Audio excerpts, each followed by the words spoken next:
খন্তেক সময়ৰ পাছতেই 2026 চনৰ অসম বিধানসভাৰ নিৰ্বাচনৰ এক্সিট পোলসমূহ প্ৰকাশ পাব। এক্সিট পোলসমূহে যি কথাই নকওক লাগিলে মই ৰাইজৰ দল আৰু বিৰোধী ঐক্যমঞ্চৰ প্ৰাৰ্থীসকলৰ আৰু বিৰোধী ঐক্যমঞ্চৰ সকলো দলৰ কৰ্মীসকলক ধৈৰ্য ধৰি ষ্ট্ৰং ৰুম সুৰক্ষিত কৰি ৰাখিবৰ কাৰণে আহ্বান জনাইছোঁ। মই নিশ্চিত হৈ আছোঁ, ৰাইজৰ দল নিশ্চিত হৈ আছে যে 2026 চনৰ বিধানসভা নিৰ্বাচনত অসমৰ মানুহে পৰিৱৰ্তনৰ কাৰণে বিজেপি চৰকাৰ বদলাবৰ কাৰণে ভোটদান কৰিছে। এইবাৰ বিৰোধী ঐক্যমঞ্চই চৰকাৰ গঠন কৰিব। এইবাৰ ৰাইজৰ জয় হ'ব। ৰাইজে বিজেপি চৰকাৰৰ যি তিতা কেঁহা পালে, বিজেপি চৰকাৰৰ পৰা যি অত্যাচাৰ পালে, বিজেপি চৰকাৰৰ পৰা যি দমন নিষ্পেষণ, যি ধৰণৰ ভাবুকি পালে, সেই সমস্ত দমন নিষ্পেষণ অত্যাচাৰ সকলোকে নাইকিয়া কৰিবৰ কাৰণে এইবাৰ 2026 চনৰ বিধানসভা নিৰ্বাচনত অসম ৰাখি ৰাইজে ঐক্যবদ্ধভাৱে এইবাৰ বিৰোধী ঐক্যমঞ্চৰ বিৰোধী দলবিলাকৰ পক্ষত ভোটদান কৰিছে। সেইকাৰণে এক্সিট পোলে যিয়ে নকওক লাগিলে, এক্সিট পোলবিলাকে সাধাৰণতে চৰকাৰী পক্ষত কথা কয়। এক্সিট পোলবিলাকৰ গোটেই ছিষ্টেমটোতে সেই সমস্যাটো থাকি যায়।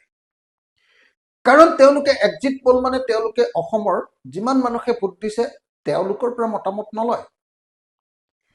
তেওঁলোকে মতামত লয় গোটেই অসমৰ 5,000 বা 6,000 মানুহৰ পৰা বা 2,000 বা 3,000 মানুহৰ পৰা চেম্পল চাৰ্ভে। কোনোবা এটা চেণ্টাৰত কেইজনমান মানুহৰ পৰা তেওঁলোকে মতামতটো লয়। গতিকে সেই কেইজন মানুহৰ মতামতে কেতিয়াও অসমৰ ৰাইজৰ বা জনগণৰ মতামত কেতিয়াও হ'ব নোৱাৰে।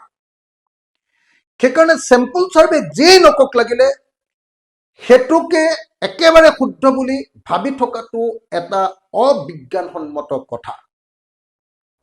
মই ভাবোঁ মোৰ গোটেই জীৱনৰ দীঘলীয়া আন্দোলনৰ জনতাৰ লগত থকা সম্পৰ্কৰ পৰা মই এইবাৰ আপোনালোকক ক'ব পাৰোঁ যে 2026 চনৰ বিধানসভা নিৰ্বাচনত অসমৰ ৰাইজে 2016 চনৰ বিধানসভা নিৰ্বাচনৰ দৰে পৰিৱৰ্তনৰ কাৰণে ভোটদান কৰিছে।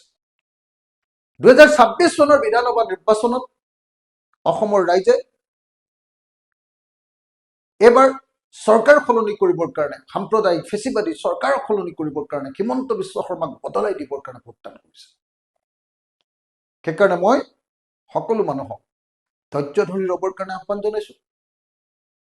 এক্সিট পোলে কি কয় মই নাজানো, খন্তেক সময়ৰ পাছত এক্সিট পোল ওলাব। কিন্তু মই জানো যে এই এক্সিট পোলে বিজেপি চৰকাৰৰ পক্ষতেই কথা ক'ব, কাৰণ যিসকলৰ পৰা মতামত লয় সাধাৰণতে চৰকাৰৰ বিপক্ষত কথা ক'বলৈ দিগদাৰ পায়। সেইকাৰণে এই মুহূৰ্তত এক্সিট পোলৰ ৰিজাল্ট দেখি কোনো বিৰোধী পক্ষৰ মানুহে, সেয়া ৰাইজৰ দলে হওক, সেয়া কংগ্ৰেছেই হওক, সেয়া জাতীয় পৰিষদেই হওক, সেয়া APHLCয়ে হওক, সেয়া বামপন্থী দলবিলাকেই হওক, কোনেও যাতে কেতিয়াও বিতত নহয়, ভয় নাখায়, ধৈৰ্যচ্যুতি নঘটায়, তাৰ কাৰণে মই আহ্বান জনাইছোঁ। এতিয়া আমাৰ সকলোৰে দায়িত্ব হ'ল আমাৰ ষ্ট্ৰং ৰুমবিলাক সুৰক্ষিত কৰি ৰখা, ষ্ট্ৰং ৰুমবিলাক সঠিকভাৱে পহৰা দি থকা, আৰু ষ্ট্ৰং ৰুমত যাতে কেতিয়াও কোনো গণ্ডগোল কৰিব নোৱাৰে তাৰ ব্যৱস্থা কৰি ৰখা। মই এক্সিট পোল প্ৰকাশৰ আগে আগে সমগ্ৰ অসমবাসী ৰাইজক, বিশেষকৈ পৰিৱৰ্তনকামী ৰাইজক সকলোকে নিজৰ নিজৰ সমষ্টিৰ ষ্ট্ৰং ৰুমসমূহ সুৰক্ষিত কৰি পহৰা দি থাকিবৰ কাৰণে আহ্বান জনাইছোঁ। আৰু মই নিশ্চয়তা প্ৰদান কৰিছোঁ যে এইবাৰ ৰাইজৰ জয় হ'ব, বিজেপি চৰকাৰ পৰাভূত হ'ব, চৰকাৰ পৰিৱৰ্তন হ'ব আৰু বিৰোধী ঐক্যমঞ্চৰ চৰকাৰ হ'ব, আৰু আমি পৰিৱৰ্তনৰ সোৱাদ অসমৰ ৰাইজক দিব পাৰিম। ধন্যবাদ। জয় অসম। আপুনি বিচৰা বাতৰি পাব কেৱল নিউজ 18 এপত। নিউজ 18 এপ ডাউনলোড কৰিবলৈ স্কেন কৰক এই QR কোড। গুগল প্লে ষ্টৰতো পাব এই নিউজ 18 এপ।